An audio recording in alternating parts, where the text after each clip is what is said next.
son, o en realidad somos, parte de la histeria y de alimentar el pánico. Medios de comunicación y periodistas son un eslabón muy importante del canal de información a la población. Cumplimos un rol fundamental. Somos comunicadores sociales. Frente a una pandemia donde el miedo pasa a dominar la vida cotidiana de todos, debemos ser prudentes. Informar sin generar más miedo del que ya existe. Ser simplemente intermediarios entre la noticia y el auditorio. Y ser simplemente el medio para que especialistas expliquen, detallen, informen qué está pasando. No debemos pensar que sabemos más que quienes saben. No debemos desinformar, no debemos alimentar el miedo, no debemos ser tan miserables que para capturar una porción de la audiencia exageremos. No pocos cuestionan a los especialistas y después de entrevistarlos dicen lo opuesto en materia de prevención que lo que había dicho el especialista. Hubo muchos casos patéticos en estos días de conductores, periodistas y personas que circulan por los medios que se pusieron como guías de lo que hay que hacer. El más insólito que pude ver, seguramente habrá habido muchos más, fue el que protagonizó Oscar Ruggeri ayer viernes al mediodía en Fox Sports. Dio consejos de lo que hay que hacer. Dijo, y en forma enfática, que hay que cerrar las fronteras y que nadie salga de sus casas durante 30 días. Lo dijo en un programa de televisión, no en una mesa de bar. La mayoría de los compañeros del piso no lo detuvieron, solo un par le comentaron lo que estaba haciendo el gobierno. ¿Por qué? ¿Por qué en la televisión y en la radio hay una exhibición obscena de la ignorancia? Cuando esa exhibición, que es usual en otros temas, bueno, vaya y pase. Pero cuando esa ignorancia se expone sin inhibiciones en un tema tan sensible, me genera bronca, me genera repulsión, me genera desencanto. Son semanas para pensar en el prójimo, en ser solidarios, en cuidarnos entre todos y sabiendo que hoy por suerte hay un Estado con sus debilidades y fortalezas que se ocupa del tema. Y cuando digo pensar en el prójimo, en ser solidarios, hay que cuidar al núcleo de los más vulnerables y que son las personas mayores de 65 años. Por eso a veces cuando uno escucha a cierto sector etario, que obviamente no es de mayor 65 años, y hablan con cierta liviandad, a veces uno por lo menos se asombra.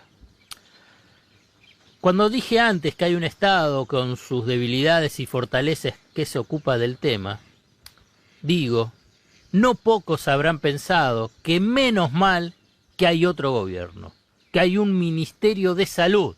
Recordemos que no había Ministerio de Salud, era apenas una secretaría. Y que hay funcionarios comprometidos con el servicio público para enfrentar esta crisis.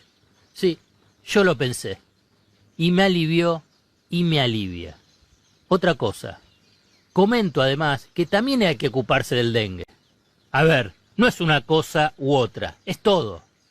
Es coronavirus, dengue, sarampión. No es un buen camino decir que uno es más importante que el otro, ni para minimizar ni para agrandar. No es un partido de fútbol.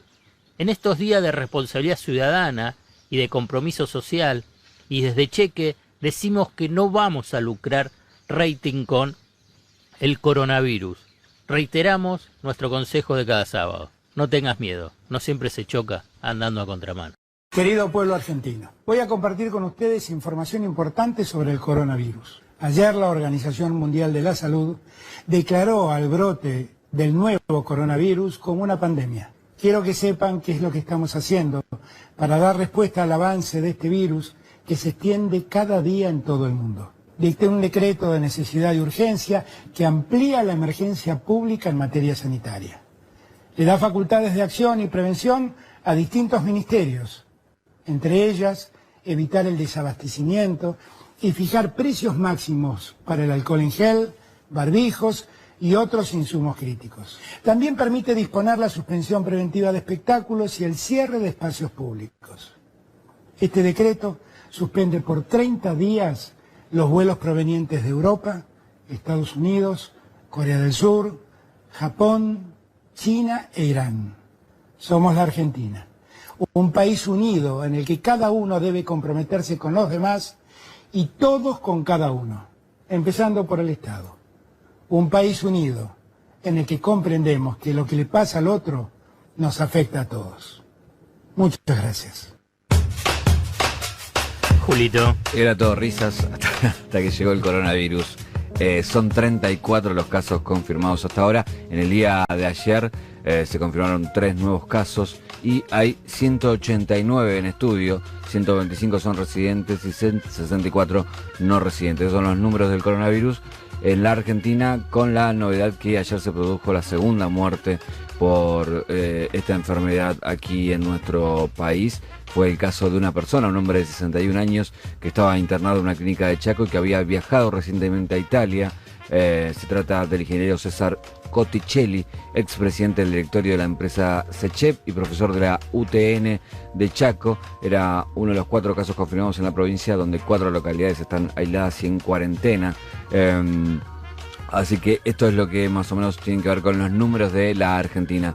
Recordemos que en esta semana el presidente Alberto Fernández, más allá de disponer un fondo extra de 1.700 millones de pesos para atender la urgencia, firmó un decreto con varias obligaciones para la población. Según este decreto, deben permanecer aislados durante un periodo de 14 días aquellos que revistan la condición de casos sospechosos, es decir, las personas que presentan fiebre u uno o más síntomas respiratorios como tos, dolor de garganta o dificultad respiratoria, y que además en los últimos días, según el historial de viaje, estén en zonas afectadas o hayan estado en contacto con casos confirmados o probables de COVID-19. Poseen confirmación médica de haberlo contraído, los contactos estrechos de las personas que estén calificadas como casos sospechosos o de quienes hayan recibido la confirmación del diagnóstico y quienes arriben al país habiendo transitado por zonas afectadas, quienes hayan llegado al país en los últimos 14 días habiendo transitado por alguna de estas zonas críticas, es lo que dice este decreto. En el día de ayer, por ejemplo, hay una persona que tenía esto, que había viajado, que no se quería aislar en la provincia de Córdoba. Sí.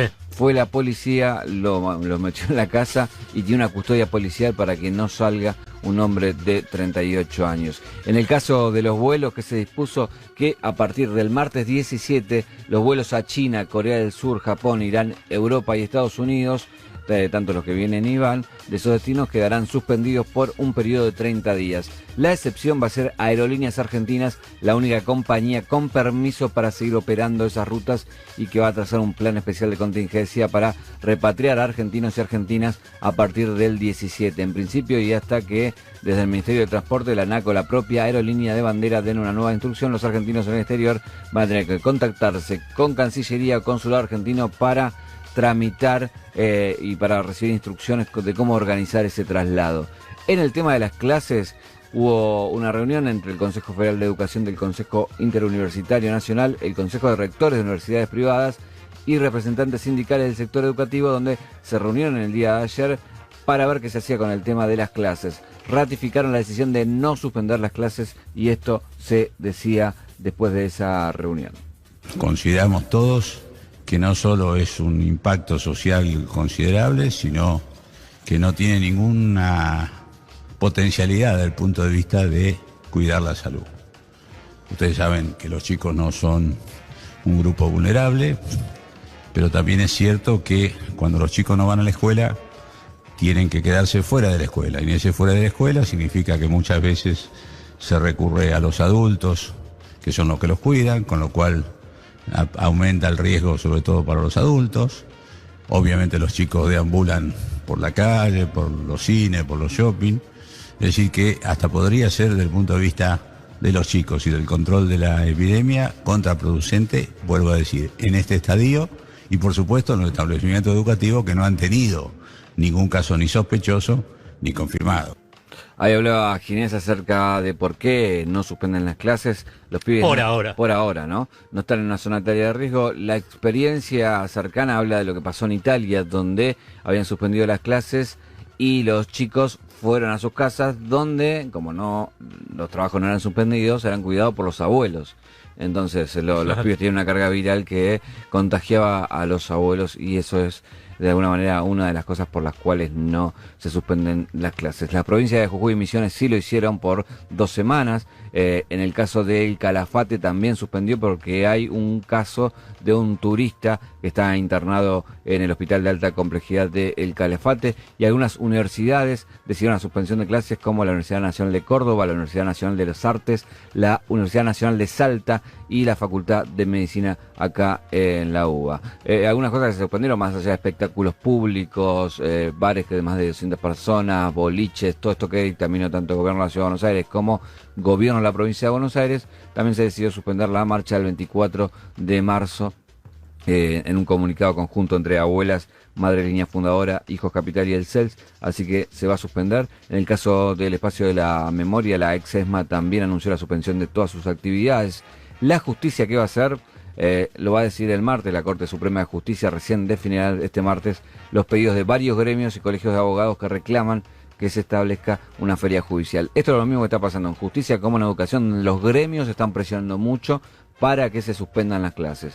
En realidad, en donde haya mucha aglomeración de gente, donde todos están ahí pendientes de suspenderlo. Lo mismo que pasa en las cárceles, donde la Cámara de Casación busca proteger el derecho a la salud de las personas privadas de libertad, y donde están proponiendo un protocolo específico para las cárceles. Hablan de tobilleras para los mayores de 65 años, hablan de juicios a través de tecnologías, a través de streaming y demás, y bueno, varias medidas más para las cárceles. El tema fútbol todavía no se suspendió, pero sí River decidió que no se va a presentar a jugar frente a Atlético Tucumán. Hablando de fútbol, se confirmó el primer caso de un futbolista argentino contagiado. Estamos hablando de Germán Pesela, jugador de la Fiorentina, que está recluido en su casa allí en Italia, donde fue confirmado que tiene coronavirus, pero bueno, está bien, sin síntomas, y está cumpliendo con la cuarentena y todo lo que tiene que hacer un enfermo como él en el estadio en el que está. Estas son algunas de las novedades hasta ahora de lo que tiene que ver con el coronavirus, un pantallazo de todos estos días y hasta dónde estamos parados hoy, que el día de mañana puede cambiar todo. Sí, señor. Puedo sumar 3 cositas que me impactaron mucho. Una, ayer fui al supermercado 10 de la mañana. Parecía un sábado 1 de mes, ¿sí? a las 7 de la tarde. La Sí, gente sí, está, colas. la gente está evidentemente preparándose por si hay que guardarse, no sé, comprando pero mucho, carritos llenos, foto que no se veía hacía mucho tiempo. La otra tiene que ver con los medios de comunicación. Algo vos hablabas en el editorial, en la apertura del programa, Alfred, pero yo pensaba, si los periodistas, sobre todo los de la televisión, ¿no? A ver, el coronavirus tiene muchos condimentos muy atractivos para los medios de comunicación que buscan hacer show. Pero si los periodistas que laburan en la tele se dedicaran a escuchar de principio a fin las últimas conferencias de prensa que han dado las autoridades sanitarias de Argentina, acompañados por infectólogos que están en ese consejo asesor, evitarían muchas de las burradas que están diciendo al aire y con las que están insistiendo.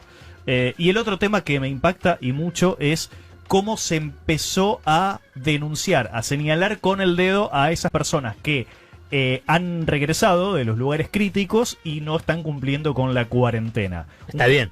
Está muy bien, está muy bien. Lo digo. No, pero digo, esa actitud, No, porque hay una cuestión me sorprende de mucho. el individualismo versus lo que yo digo, la comunidad organizada. Ujú. La comunidad organizada, no estoy hablando de Perón, pero sí que se habla de comunidad organizada. Entonces, cuando vos tenés, y vos incluso, bueno, después iba a hablarlo en una columna, ahora se empieza a revalorizar el tema del Estado y también de la Claro. salud pública. Y sí. Pero entonces, pero para no avanzar sobre eso, digo, después está el individualismo. Bueno, yo hago lo que a mí me parece. A mí qué me importa el Como otro, con las vacunas, ¿no? ¿no? Entonces, me parece que ahí es donde empieza a haber esa tensión, y yo intervengo sobre esa tensión porque digo la verdad que, digamos, son irresponsables, pero no solo porque sos irresponsable a nivel personal, sino que sos irresponsable frente al otro. Entonces, no es, y bueno, no es tan importante. No, sí, es importante. Sí. Entonces, más allá de lo que vos pienses, digamos, porque algunos pueden decir no es importante. Bueno, vos tenés todo un grupo de científicos que te están diciendo te tenés que cuidar. No es que te vas a morir, sino que te tenés que cuidar fundamentalmente para no afectar al otro, y al otro fundamentalmente de un grupo vulnerable, que son los mayores de 65 años. Puede ser que para vos no sea algo importante o preocupante, o pensás que, bueno, no te va a pasar, pero sí podés afectar a otros, y que es un poco lo que pasó en Italia. Pero en Italia pasó eso, y además esa comunión de neoliberalismo, retroceso de la salud pública, y entonces el problema es cuando colapsan los sistemas de salud. Entonces, si no lo pueden atender, algunos más, menos, y como pasa con muchas neumonías, algunos mueren, otros pueden zafar. Pero cuando colapsa el sistema de salud, bueno, no los puede atender, y ahí es donde se produce una mayor mortalidad. Entonces, ahí es la responsabilidad individual dentro de una comunidad organizada. Ayer hablaba con dos personas que están en el comité de crisis, donde se está estudiando los pasos a seguir, y lo que me explicaban, y eran conscientes de ambos, era que estamos en un momento donde la moneda está en el aire, ¿no? Si te cae del lado de China o si te cae del lado de Italia, y donde es preferible extremar la medida de seguridad para que caiga más cercano a lo que pasó con China, y huir de lo que pasó en Italia, que fue justamente no darle importancia, no tomar medidas precautorias, y que después ya sea tarde al momento de querer tomarlas. Es preferible en estos casos, en mi opinión personal, ser exagerado y pecar de paranoico, sobre todo no por nosotros, como decías vos, sino por los adultos mayores. Nosotros no somos el problema, sino el contacto con aquellos que pueden sufrir y pueden pasarlo mal. Y sobre todo, con respecto a lo que vos decías, una cosa es cuando tenés pocos casos y se pueden controlar, otra cosa es cuando hay un desborde, y bueno, ahí tenés que ver cómo estás preparado frente a un desborde. Por lo menos lo que se ha visto estos días es que el gobierno tomó el toro por las astas, y fue después de unas horas de entrevistas radiales que no terminaban de explicar muy bien qué pasaba, se dieron cuenta de que era una cuestión de decir un discurso unificado, de tomar medidas y de bajarlas a la población de una forma concreta y unificada. Por eso la cadena nacional, y por eso a partir de ahí todo fue mucho más claro, y todos tenemos elementos para poder decidir mucho mejores. Así que veremos qué pasa. El tema es, bueno, ver cómo se mantiene esa curva, si esa curva se estabiliza, si esa curva baja o si esa curva crece. Estoy hablando de los infectados. Así que son horas decisivas para saber cómo continuará el coronavirus en la Argentina. Perdón, las bolsas de todo el mundo también sufren los efectos del coronavirus con fuertes caídas. El coronavirus vuelve a desplomar a las bolsas de valores en Estados Unidos. Las bolsas mundiales están en caída libre. Las plazas de Nueva York y de Brasil tuvieron que cancelar temporalmente las cotizaciones por las fuertes bajas. La propagación del virus fuera de China, sobre todo en Corea del Sur, Irán e Italia, castigó este lunes a las bolsas de todo el mundo, pese a que hasta ahora Wall Street se había mantenido a flote. Las bolsas de Londres, de París, de Madrid también registraron un desplome de más de 3%, y en Italia al 4%. Todas las bolsas europeas se han desmoronado también en la que es la peor jornada económica desde el Brexit. El miedo a que la enfermedad frene el ritmo de la economía global ha golpeado también el precio del petróleo, que ha cerrado con una caída del 3,65% hasta los $51,43 el barril.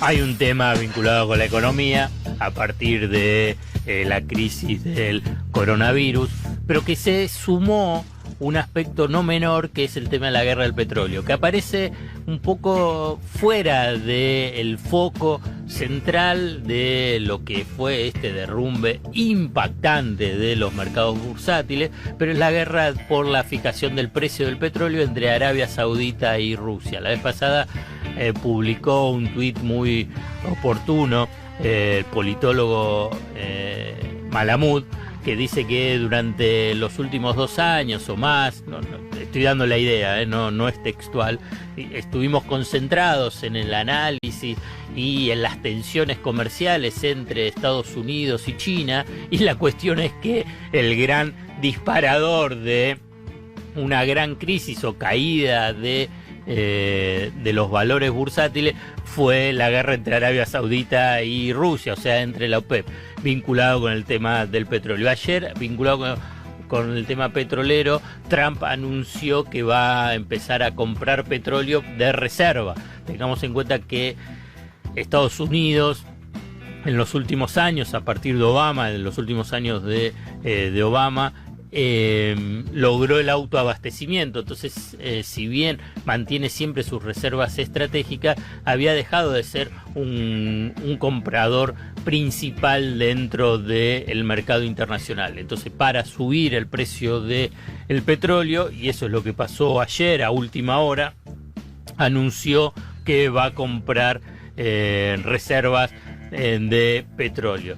Mucho más teniendo en cuenta que todas las petroleras vinculadas al shale, o sea, a la explotación de hidrocarburos no convencionales, en Argentina es vaca muerta, con un precio del petróleo a 30, son totalmente inviables, quiebran. No hay forma que puedan sostenerse y entonces eso implica pérdidas monumentales.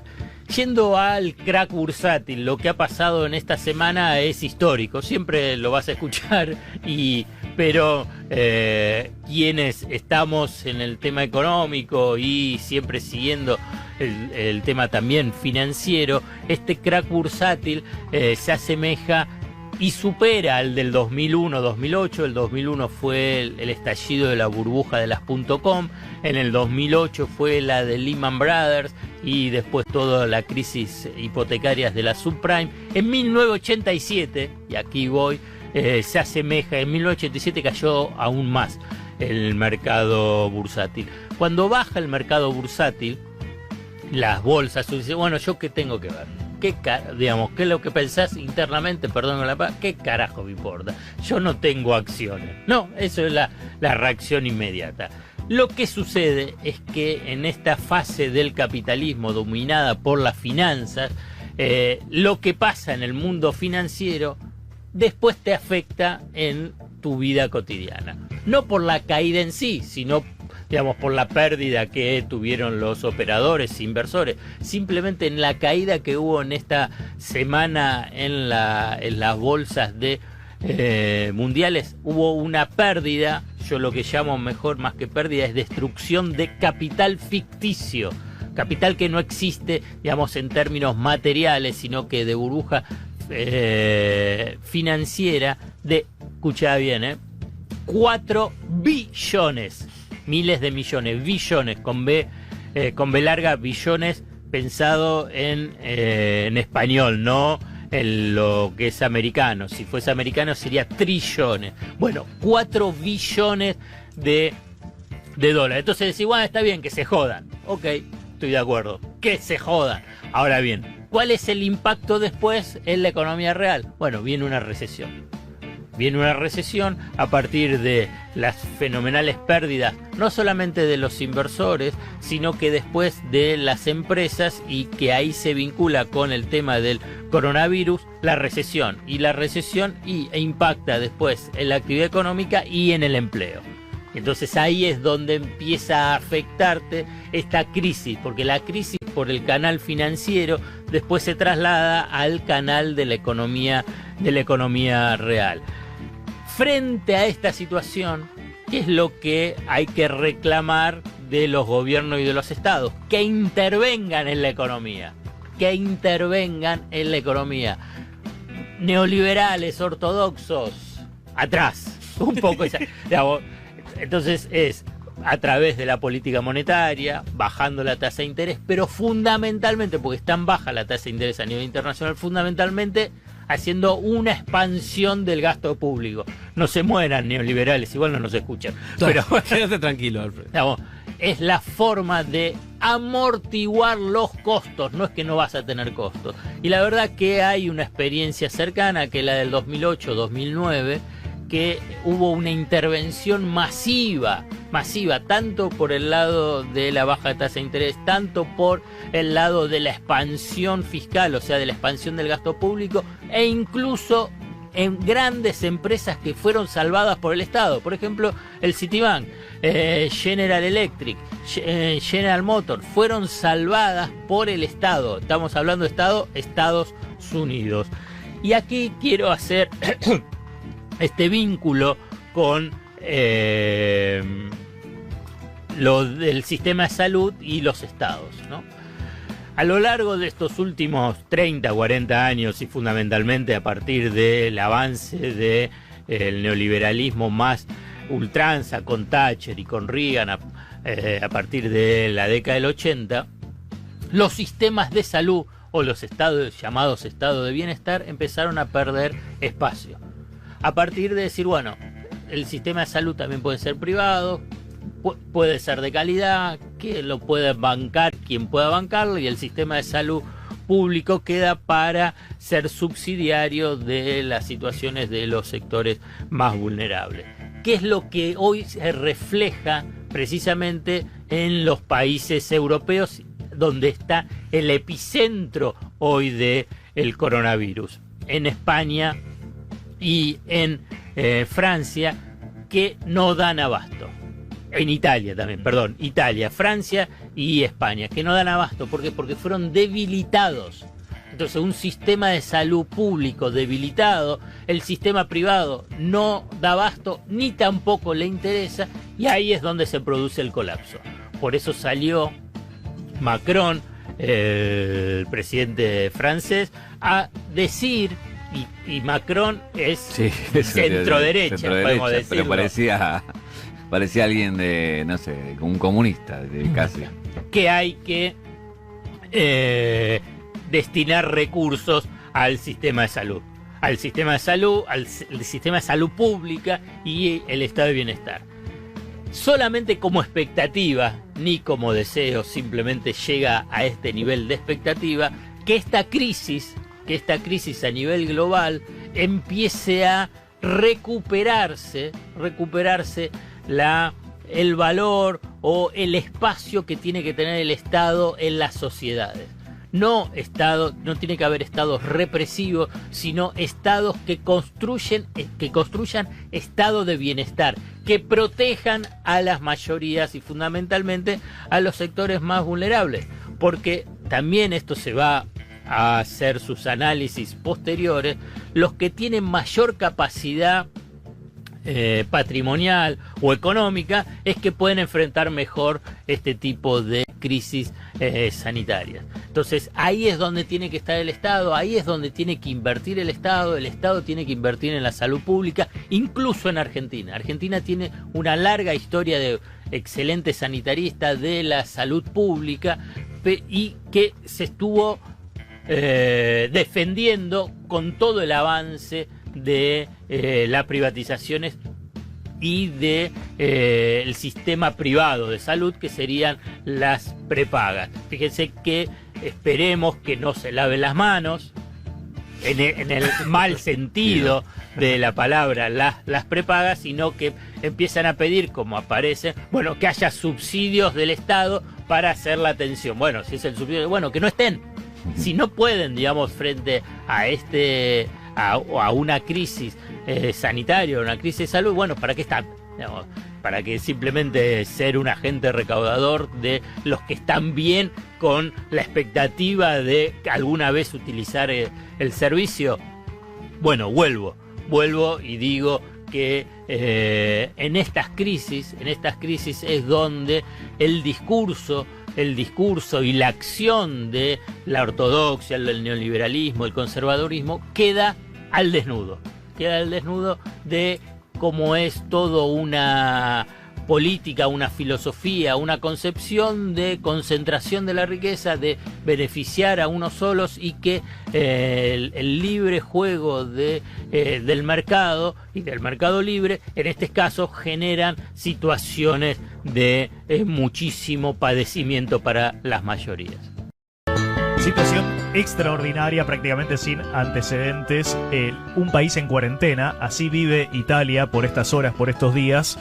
a partir de la pandemia de coronavirus. Y las cosas han cambiado tanto, vamos a hablar un poco de la dinámica en el mundo del coronavirus, ha cambiado tanto en las últimas horas que China, que ha dado por controlada la situación, ha enviado ayuda sanitaria ahora a Italia.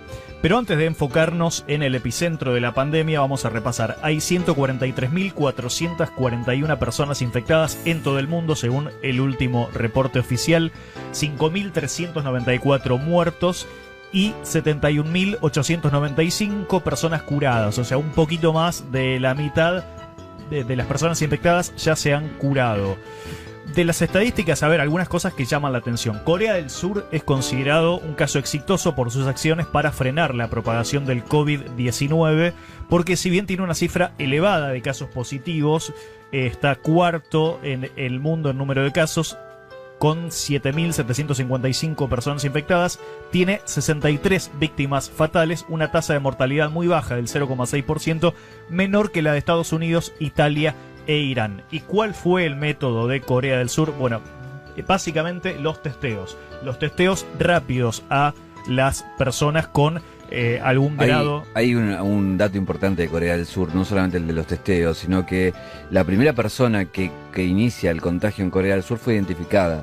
Esa persona llega de viaje, va al hospital, se siente mal y de ahí va al hospital. En el hospital no le dan pelota, se va y de ahí se va a una iglesia. Sí, un grupo religioso. Exacto, y del hospital dicen, hay que encontrar a esta mujer. La mujer termina en el hospital nuevamente porque se siente mal y los casos comienzan en el hospital y en la iglesia.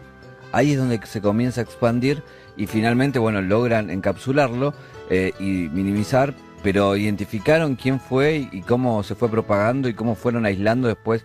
Toda la gente estuvo en contacto tanto con el hospital como con la iglesia. De hecho, ese primer caso se registra el 20 de enero, el mismo día que se registra el primer caso en Estados Unidos. Y acá vale hacer la comparación. En Estados Unidos, hasta esta semana, hasta hace muy pocos días, se habían examinado solo 4.300 personas en todo el territorio de Estados Unidos, cuando en Corea del Sur, en ese mismo lapso, se había hecho el test a casi 200.000 personas. 4.000 personas en Estados Unidos contra 200.000 en Corea del Sur. Es que Estados Unidos tiene un gran problema que es y ayer, bueno, Trump salió a hablar sobre eso, que el tema de los testeos, no tienen testeos. Claro, entonces hay faltantes no testeos. No tienen el kit. Exacto, sí. De hecho, hay un laboratorio que ahora va a implementar un testeo nuevo que es mucho más rápido, 10 veces más rápido que el que se tiene hoy en día, que se está usando en el mundo, ¿no? Bueno, pero decíamos que las miradas están puestas en Italia, donde claramente la situación quedó fuera de control. Se han reportado 17.000 casos, ya murieron 1.266 personas con el virus.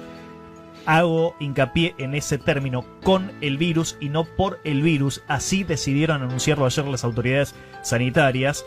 Bueno, haciendo un juego de palabras ahí.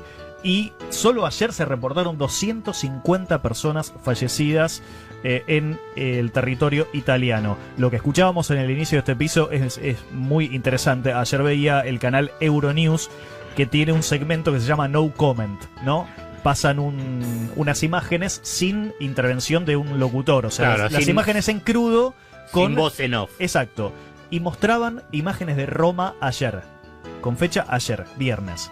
Era insólito ver esas imágenes de una ciudad vacía. Apenas 2 o 3 personas veías, te cruzabas por la calle, un colectivo de transporte público que andaba, pero lugares emblemáticos, lugares que estamos hartos de ver en las imágenes turísticas, completa y absolutamente vacíos. Bueno, así vive Italia.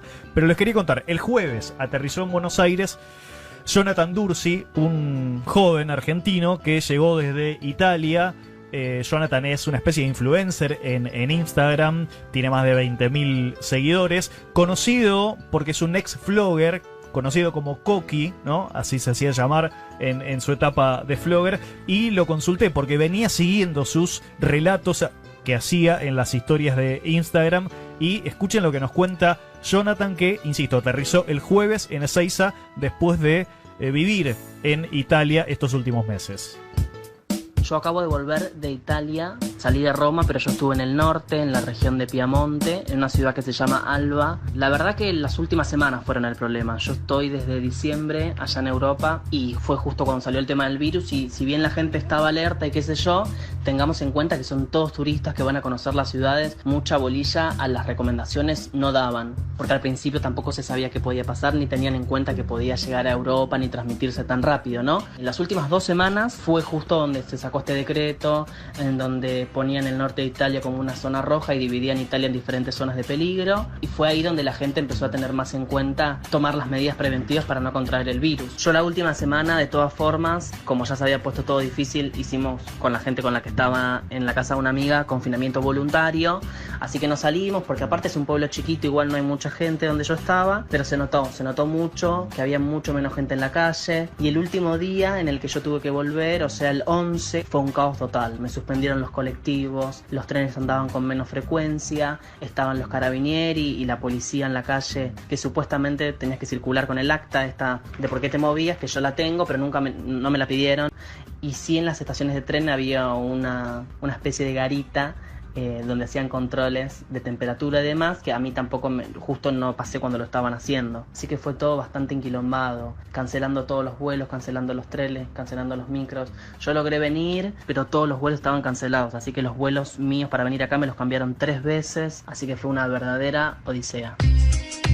Una vez que pude llegar a Roma, al aeropuerto, la verdad que me sorprendí, porque pensé que la gente iba a estar mucho más paranoica con respecto al virus, y el aeropuerto estaba tranquilo, había un montón de gente, y no vi que respetaran ningún tipo de... Si bien no había medidas exactas en el aeropuerto que el personal de seguridad te haga tomar, con respecto a lo que leen en los diarios o con lo que dicen las noticias, no mantenían 1 metro de distancia, se tocaban, se hablaban de cerca, que yo dije... Chicos, estamos todos volviendo de Italia a Buenos Aires y están todos como panchos por su casa. Mi vuelo tuvo escala en Frankfurt antes de venir a Buenos Aires, así que en el primer tramo del viaje no nos hicieron control de temperatura, no nos pidieron nada. En el avión también fue todo un caos, porque imagínate cómo somos los argentinos, estaban todos criticando, todos diciendo que no era nada, a lo cual yo la verdad que seguía sorprendido. En Frankfurt sí, antes de tomar el avión de Frankfurt a Buenos Aires nos hicieron un control, nos pusieron tipo en un tomógrafo donde nos tomaron la temperatura, nos revisaron todo tipo de cosas, estaban todos tomando medidas de seguridad todos con equipos anticontagio, no sé cómo se llaman, así que eso fue lo más intenso. Pero después el viaje común, en un avión lleno habremos sido 15 nada más los que teníamos barbijo, y ahora bueno, voy a tener que estar haciendo acá la cuarentena. Y bueno, tomando las mismas medidas, ya compré diferentes productos, mandé a comprar cuando yo no estaba diferentes productos para desinfectar y demás, así que veremos cómo va evolucionando el tema acá en Buenos Aires también. Bueno, uno podría pensar, bueno, en Italia, en el epicentro de la pandemia, bueno, ahí nos contaba Johnny, el jueves, o sea, hace 2 días, la gente amontonada, bueno, difícil, ¿no? Controlar también estos números y esta cantidad de gente en los aeropuertos.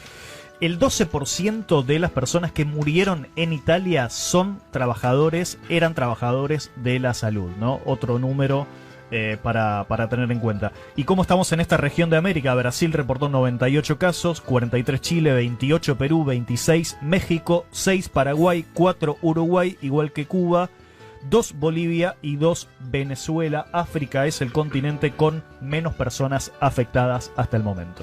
Hay algo que me quedé con ganas de decir cuando estaba hablando Alfredo, que nosotros podemos suspender vuelos, que podemos suspender espectáculos, que podemos suspender shows, que podemos suspender partidos de fútbol, podemos suspender paseos turísticos, podemos suspender todo. Lo que no se puede suspender nunca es la salud, como para saber lo que es la prioridad de una sociedad, ¿no? ¿Dónde está la prioridad ante todo cuando nos peleamos a veces por pelotudeces y donde descuidamos lo que realmente importa? Venía atado a lo que vos decías, ¿no? De dónde está el foco puesto ahora en la salud pública, quién nos salva siempre, la salud pública, y dónde hay que poner la inversión y el cuidado de un Estado siempre en la salud pública.